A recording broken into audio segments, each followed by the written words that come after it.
Slim bezels all round, and the punch hole camera is taking up minimal space. A benchmark has also appeared on Geekbench for the Galaxy Note 10 5G using the Exynos 9825. Of course, the scores are similar to the normal Note 10 considering the hardware is the same. While not the highest scores, we get an impressive single-core score of 4,532 and a multi-core score of 10,431. They're still early benchmarks however, so there is time for Samsung to improve optimization and increase these scores further.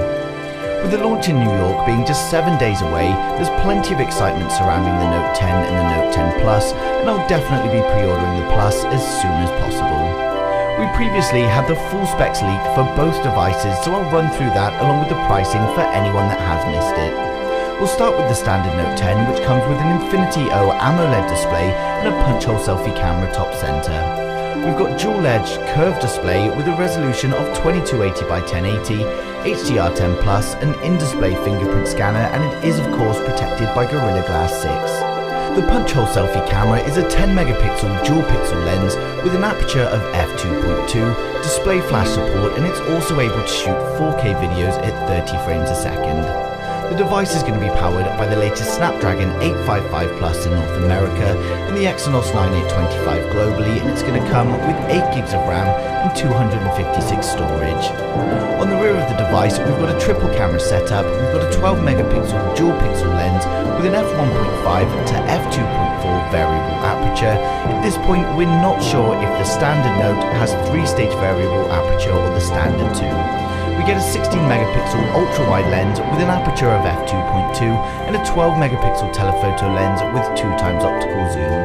The rear camera can of course shoot 4K at 60 frames a second, and that does have optical image stabilization.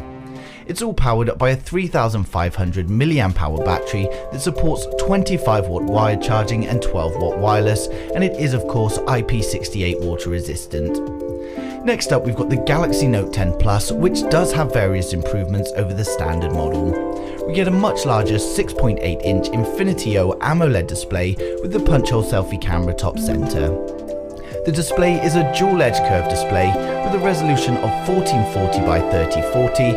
It's got HDR10+ support, an in-display fingerprint scanner, and of course protected by Gorilla Glass 6.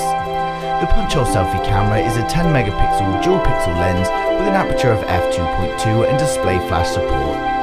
It's going to be powered by the Snapdragon 855 Plus in North America, the Exynos 9825 globally, and it's going to be available in multiple variants, with the top spec being 12GB of RAM and 1TB storage. The Note 10 Plus has a quad camera setup on the rear, which will have the same cameras as the standard Note 10 with the addition of a time-of-flight depth sensor. There's also reports to suggest that the Plus will have a 3-stage variable aperture. The Note 10 Plus is powered by a 4300 mAh battery that supports 45-watt wired charging and 20-watt wireless. It was previously advised, however, that it will only come packaged with a 25-watt charger. Both versions of the Note 10 will be IP68 water resistant, have dual SIM support and Wi-Fi 6. The new S Pen is also going to be IP68 water resistant, support gesture controls, and have new sound effects. They'll both come with Android 9 Pie in the form of One UI, and they will support facial recognition, and both models are going to be losing the 3.5mm headphone jack along with the Bixby button. Bixby will be controlled via the power button however. Pricing details have also leaked for Europe, which will be €999 for the standard Note 10, which is $1,134, and the Note 10 Plus is reportedly starting at €1,149, which is $1,280.